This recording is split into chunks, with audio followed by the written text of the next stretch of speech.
예, 반갑습니다. 오늘은 우리가 디도서 3장 마지막 말씀을 우리가 봅니다. 디도서는 3장밖에 없기 때문이죠. 짧은 말씀이지만 그래도 오늘날 교회에 있어서는 정말 중요한 말씀이 많이 담겨져 있는 말씀이 오늘 디도서의 말씀입니다. 오늘 말씀의 제목은 영생의 소망을 꿈꾸는 상속자가 되라 라고 하는 그 말씀을 주제로 삼아봤습니다. 영생의 소망을 꿈꾸는 상속자, 하나님을 향한 그 사랑하심을 우리가 몸소 이 땅에서 실천하고 하나님이 주신 모든 것들의 상속자, 그걸 얻는 이 땅에서 누릴 수 있는 우리가 되게 하는 것이 무엇일까? 그것을 오늘 한번 살펴볼까 합니다. 지난주 우리가 디도스를 한번 정리를 해보면 이렇습니다. 디도스는 오늘날 교회를 한층 더 바로잡는 일을 해달라라고 바울이 디도에게 부탁하고 있죠. 1차 대상은 그레도 교회지만 오늘날 우리 대한민국에 지금 이 자리에 있는 이 교회에게도 저는 동일하게 적용할 수 있다라고 봅니다. 첫 번째는 장로를 세우고 그들을 지도해서 교회를 잘 다스릴 수 있게 해달라라는 거죠. 두 번째는 만약 이단이 오게 되면 이단을 경계하고 그들을 꾸짖는 일을 교회는 서슴없이 해야 된다라고 말하고 있습니다. 그리고 세 번째는 공동체를 지도하는 일입니다. 나이가 드신 분이 있고 나이가 어린 그런 사람들도 있지만 이런 공동체가 다 어우러져 있기 때문에 그들 각각의 정말 신중하고 선한 일을 통해서 그들에게 어떻게 지도해야 되는지에 대해서 바울이 2장을 통해서 말하고 있습니다. 오늘 3장은 그렇다면 우리가 어떻게 하나님의 영생을 소망하고 꿈꾸면서 하나님의 상속자가 되냐?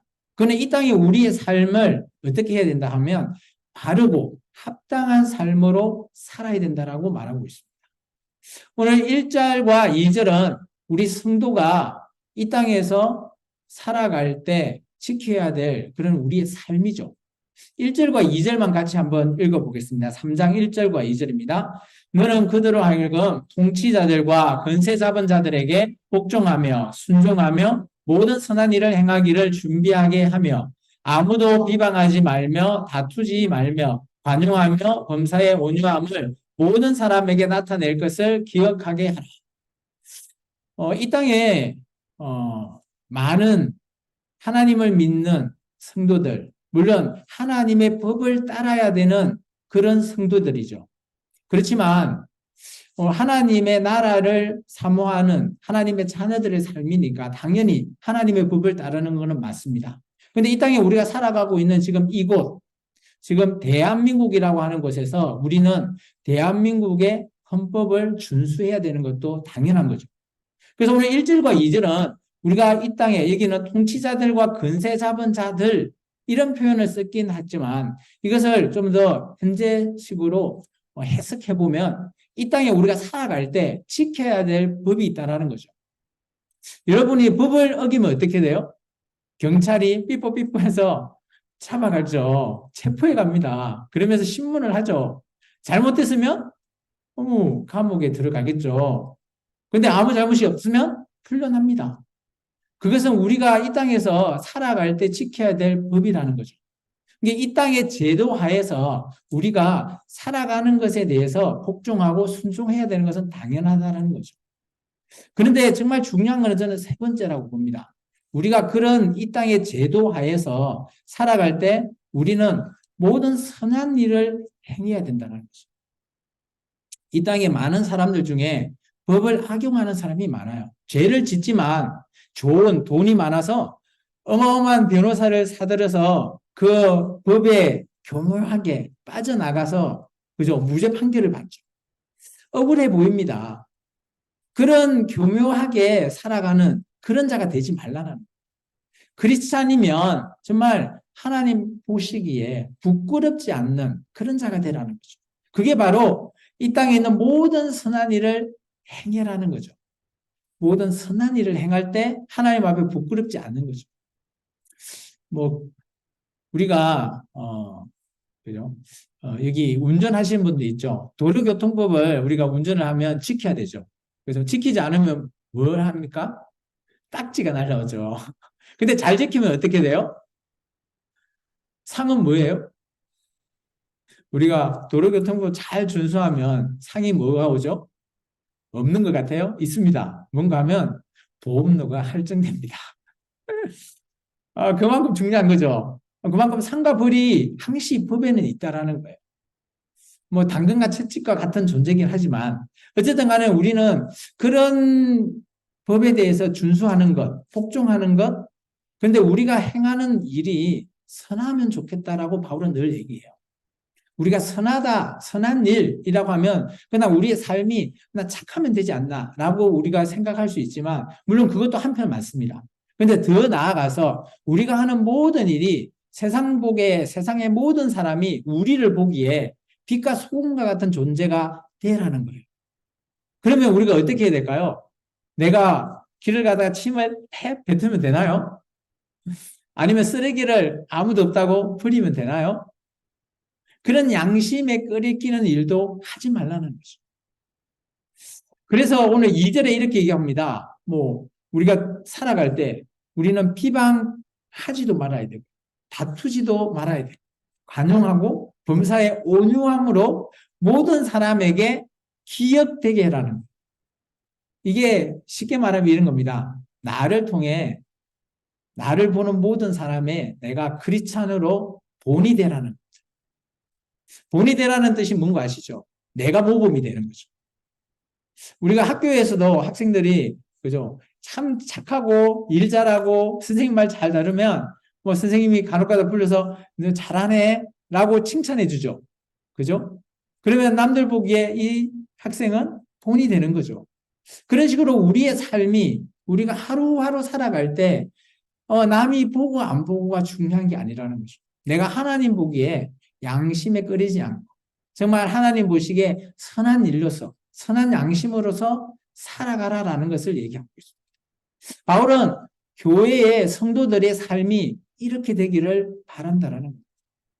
그런데 우리가 예수 믿기 전에는 그러면 어땠나? 3절이 그거예요.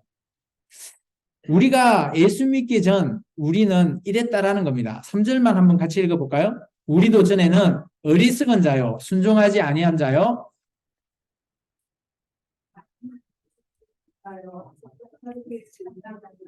정스러운 자요, 피차 미워한 자였으나.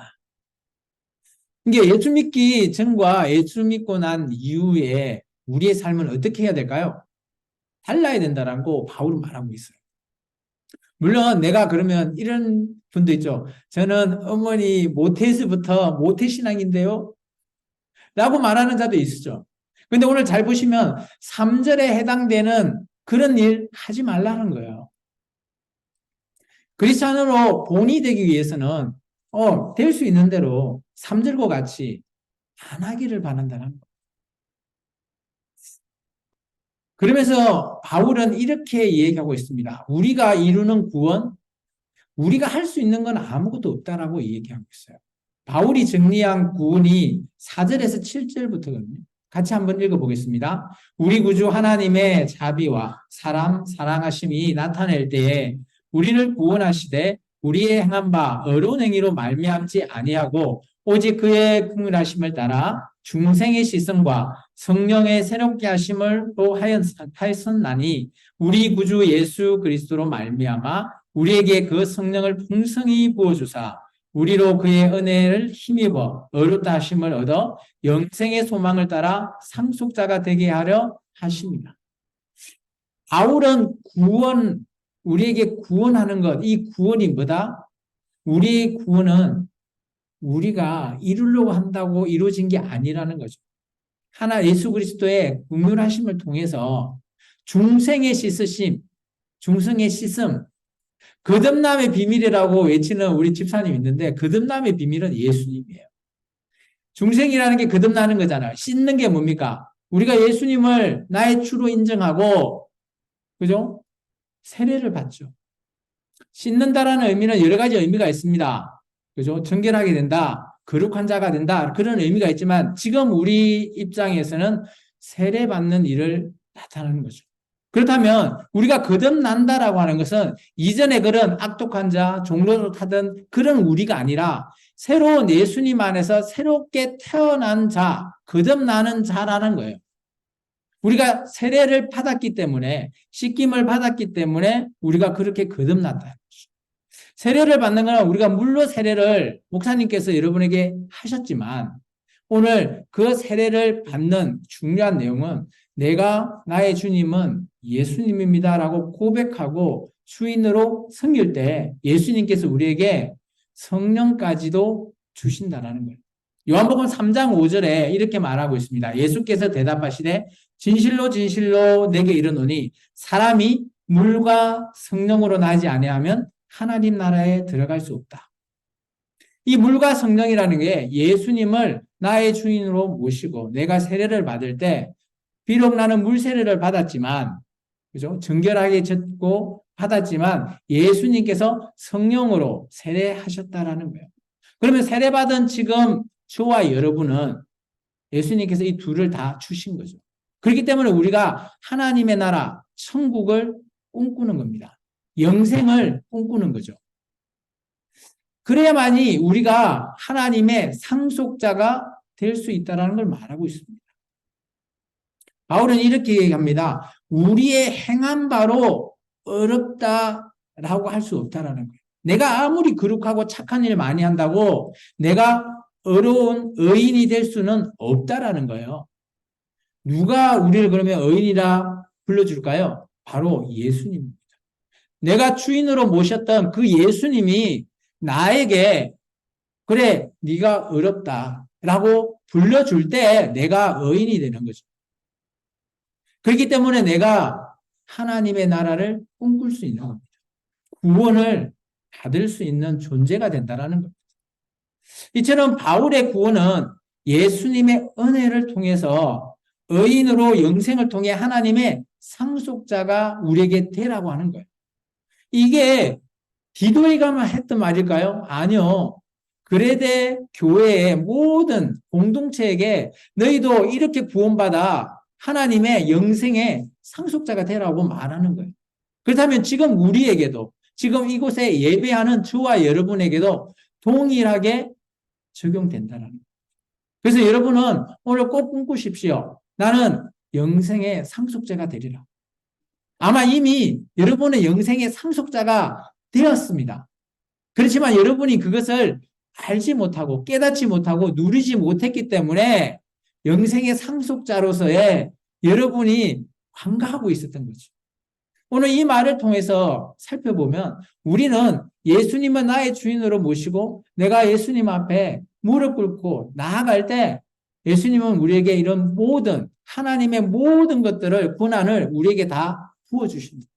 우리가 누리지 못하고 우리가 사용하지 못했을 뿐이지 예수님께서는 이 교회인 우리에게 다 주셨다라는 겁니다.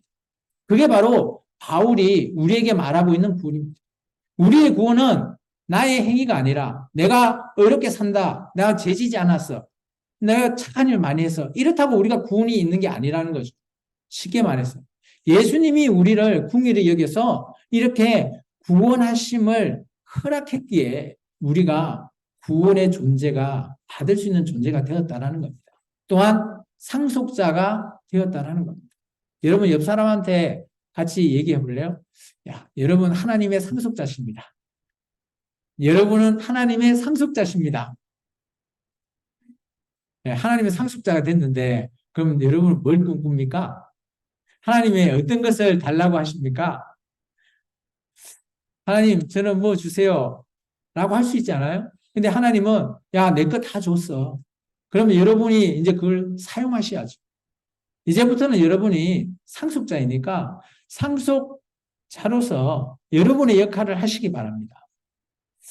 그런데 이것을 흩어뜨리는 교회를 어지럽게 하는 존재가 있다는 거예요. 그게 바로 이단에 대해서 얘기하고 있습니다. 그 전에 우리가 8절 말씀을 먼저 읽고 얘기합니다. 8절 읽겠습니다. 이 말이 미쁘도다 원하건대 너는 이 여러 것에 대하여 굳세게 말하라. 이는 하나님을 믿는 자로 하여금 조심하여 선한 일을 힘쓰게 하려 함이라. 이것은 아름다우며 사람들에게 유익하니라. 이게 좀 전에 얘기했던 그런 구원에 대해서는 여기 조심이라고 하는 뜻이 우리가 계속해서 디도서에서 가장 많이 등장하는 신중이라고 하는 뜻과 동일합니다. 신중하고 또 선한 일, 이것을 너에게 하려 한다라는 겁니다. 그러면 우리가 구원을 받은 상속자로서 우리가 해야 될 일이 바로 이겁니다. 선한 일을 힘쓰라는 거예요. 그런데 이것을 교회 내에서 어지럽히는 자가 있다라는 거죠. 바울은 이 자들을 이단이라고 말하고 있습니다. 교회를 어지럽히면 당연히 이단이죠. 그런데 지금 우리 한국 교회와 이단이라고 하는 그런 내용도 포함되어 있고요. 그런데 물론 이제 조금 의미는 달라질 수는 있지만 그래도 이 이단은 교회를 하나가 되지 못하게 하는 그런 자들을 가리킨다라고 생각하시면 됩니다.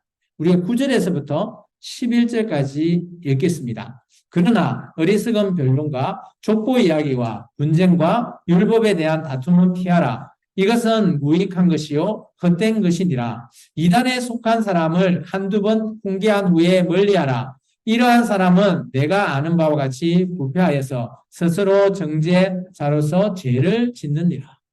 아멘. 이단에게 대해서 뭐 하라고요? 첫 번째, 피해랍니다. 두 번째, 한두 번 훈계한 후에 멀리하라라고 말하고 있습니다. 이런 자들이 어떤 자일까요? 그죠? 신천지 같은 사람들이 교회에 들어와서 어지럽힐 때 그 자들에게 할 수 있는 대처법이라고 저는 봅니다. 그런데 우리가 성경에서 보면 이단에 대한 대처법이 한 두 군데 더 나옵니다. 과연 요한 2서와 야고보서에 나오는데요. 우리가 이단을 만날 때 그죠? 나와 정 상관이 없고 교회를 어지럽히려고 들어오는 사람에게는 이 말씀이 적당하다라고 저는 봅니다. 그런데 혹시 우리 자녀 중에 그죠? 이단에 빠지면 우리는 어떻게 권면해야 될까요? 이대로 권면해야 될까요? 저는 그렇다고 보지 않습니다. 지금 우리 한국 교회가 정말 힘들어하는 이단 중에 한 이단이 신천지 아닙니까? 여기 가까운 그죠? 전남대학교 가면 대학생들 대부분 신천지에 다 포함되어 있죠. 이제 그런 신천지에 빠져 있는 학생들이 그죠? 간혹 가다가 집에 안 들어가지만 그들은 합숙 훈련하지만 간혹 가다가 집에 들어갈 때 어떻게 해야 되냐? 라고 하면 이 말씀을 적용하면 안 된다라고 저는 봅니다. 그럼 어떻게 해야 될까요? 제가 아는 목사님은 이단 뭐 대처 이런 쪽에 하셨던 분이 이런 얘기를 하시더라고요. 그런 부모님에게 이런 권고를 했답니다. 자녀가 들어오면 아무 말도 하지 말아요. 그냥 잘 왔다 라고 하면서 배고프지? 밥 많이 먹어 하면서 밥을 크게 차려준답니다. 그리고 맛있게 먹고 나면 그죠?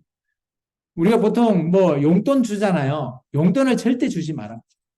용돈은 주지 말고 정말 이때까지 못했던 사랑을 쭉 하고 사랑한다 라고 말해주고 안아주고 먹여주고까지는 하고 돈은 주지 말랍니다. 왜냐? 그 돈을 가지고 또 다른 이단을 위해서 쓴다라는 거죠.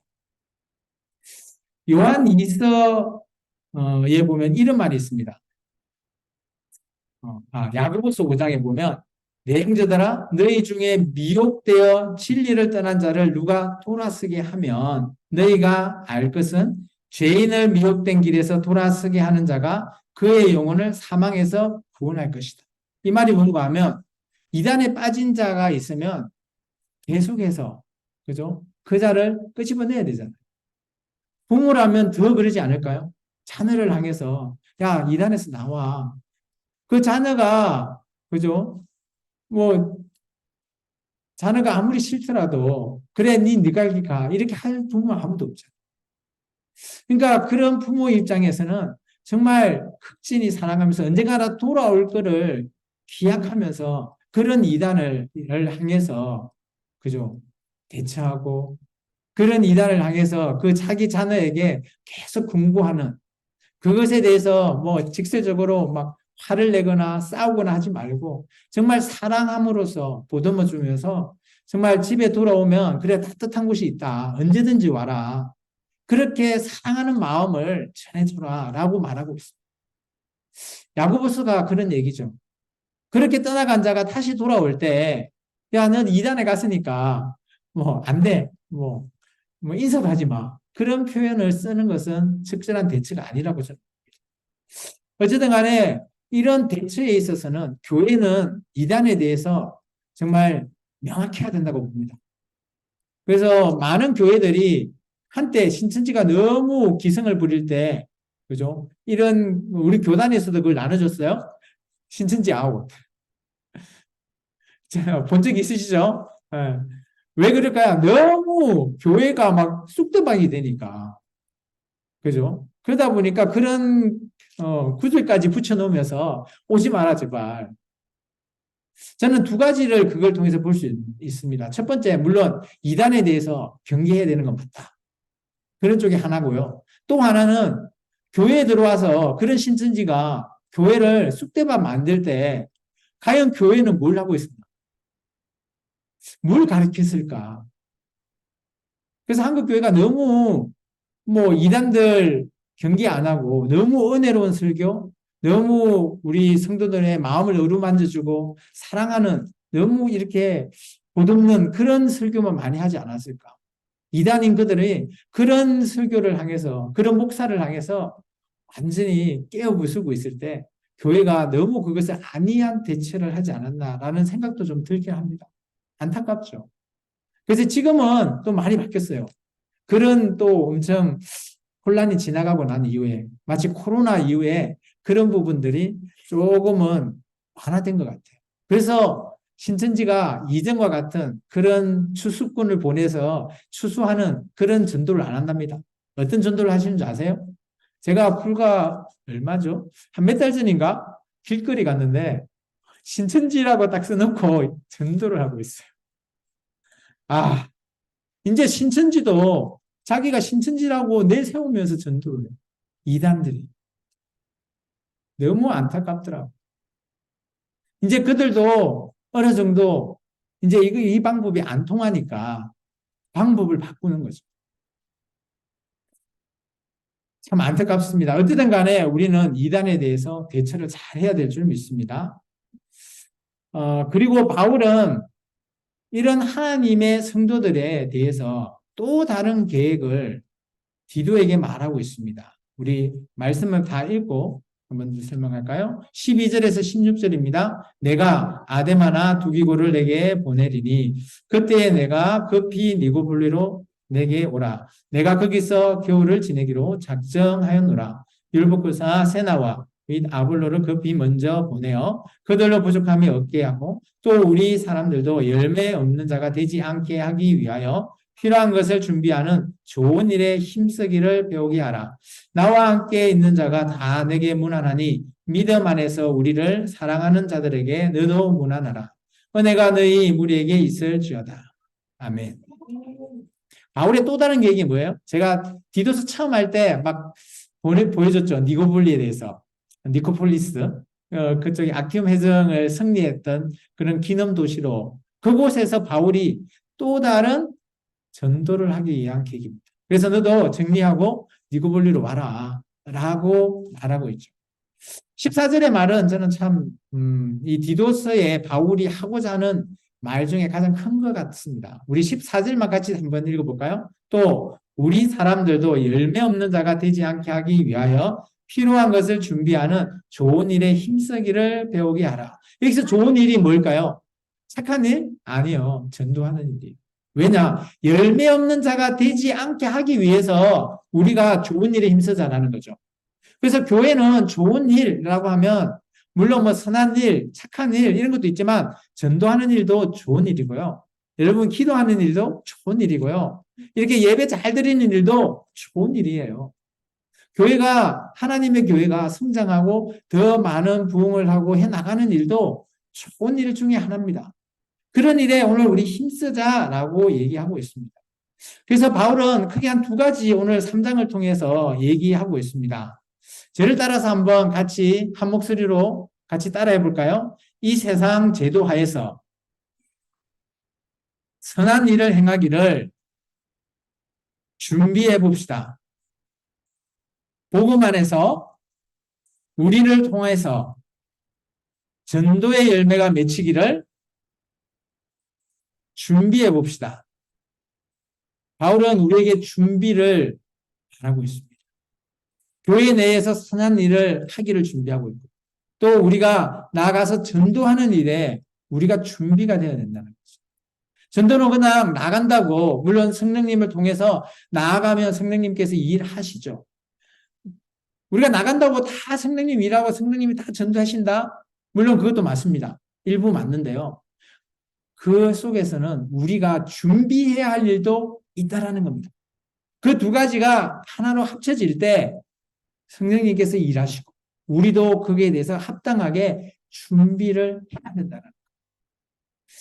애굽의 이집트 백성들이 정말 애가 태어나면 날강에 터뜨려서 아들을 둘째부터 죽이라 라고 했던 그 바로의 명령을 애굽에 있는 살고 있는 하나님의 백성들이 거의 한 70년에서 100년 정도 그런 고통 속에서 살았어요.